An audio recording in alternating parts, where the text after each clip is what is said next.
सोने की बात करें आज तो गोल्ड में आज हम देख रहे हैं कि एक तेजी है आज और करीब आधा परसेंट ऊपर एमसीएक्स पर सोना कारोबार कर रहा है। 61,000 रुपए के ऊपर निकल चुका है। चांदी में भी अच्छी तेजी, वहां पर भी 1% की तेजी इस वक्त देखने को मिल रही है। डॉलर में भी कमजोरी आई है, डॉलर इंडेक्स में वहां से भी सोने को सपोर्ट है। बॉन्ड यील्ड्स तो हम देख ही रहे हैं कि वहां पर भी हल्की गिरावट है, 4.4 के आसपास यहाँ पर अब स्टेबल होता हुआ बॉन्ड यील्ड्स भी नजर आ रहे हैं। और अभी कंसेंसस यही निकल कर आ रहा है कि फेड अब आने वाले कुछ समय में ब्याज दरों में कुछ बहुत बड़ा बदलाव ना करे, कटौती होने की भी संभावना अब जल्द ही नजर आ रही है, जिस तरह के डेटा पॉइंट्स निकल कर आ रहे हैं यूएस में। तो इसका अब पूरा असर हम देख रहे हैं कि सोने चांदी की चाल पर अब पड़ रहा है। नवनीत, आप कैसे ट्रेड करेंगे सोने को अगर शॉर्ट टर्म के लिए किसी को रणनीति अपनानी हो तो?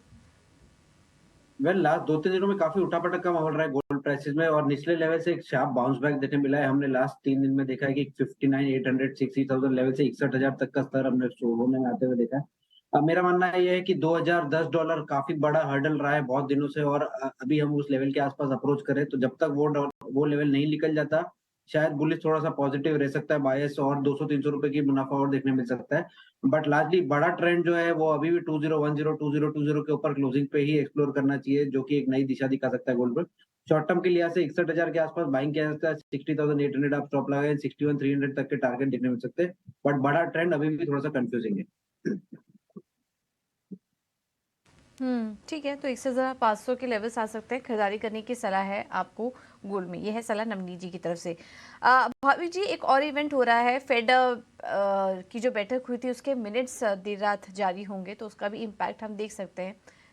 क्या कुछ बहुत बड़ा इम्पैक्ट आपको नजर आ रहा है के मिनट का सोने चांदी की चाल पर? आई थिंक थोड़ा बहुत तो मार्केट में ऑलरेडी फैक्टर्ड इन कर चुका है, क्योंकि जैसे आपने बताया, आई थिंक जो कंसेंसस है मार्केट में वो वही है कि जो फेड है it is done with increasing rates और अभी जो है वो होल्ड ही करेंगे। शायद डोविश टोन तो नहीं, बट अभी भी हॉकी टोन रहेगा, जिसकी वजह से हमने देखा कि गोल्ड प्राइसेस में एक हेडविंड जरूर से है। जो 2000 से 2010 का जो लेवल है वो ब्रीच नहीं कर पा रहा है। हालांकि कल हमने देखा कि शाम के सेशन में एक अच्छी रिकवरी आई है, क्योंकि यूएस ने जो 20 ईयर्स का जो बॉन्ड ऑक्शन किया था उसके रिस्पांस अच्छा आया है, तो उसकी वजह से बॉन्ड यील्ड में थोड़ी नरमाश दिखी है। डॉलर इंडेक्स में देखिए तो उसकी वजह से गोल्ड में अपसाइड आ रहा है।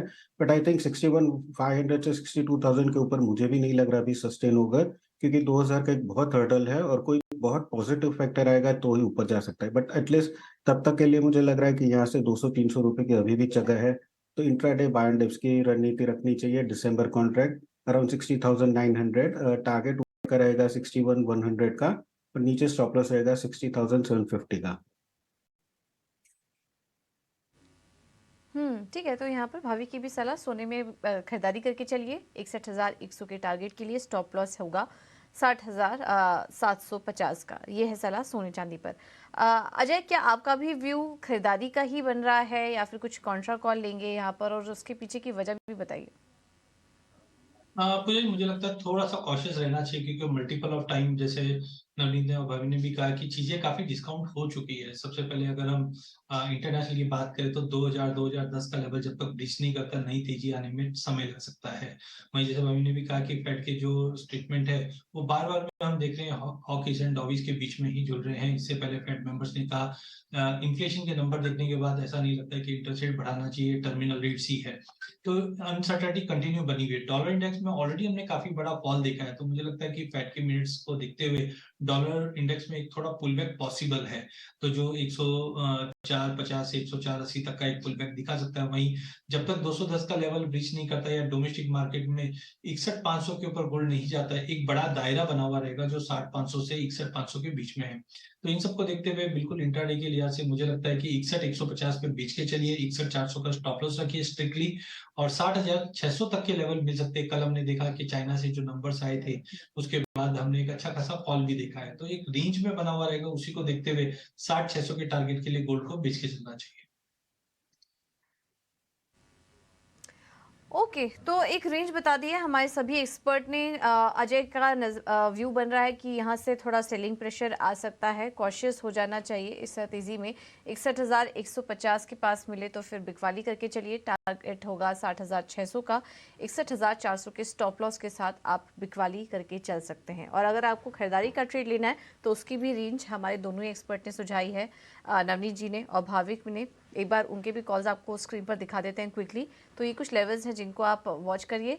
बिकवाली का लेवल नज़रिया है तो स्टॉप लॉस का भी ध्यान रखिए, और खरीदारी के लिए भी इंट्राडे के लिहाज से आपको ये लेवल्स बता दिए हैं।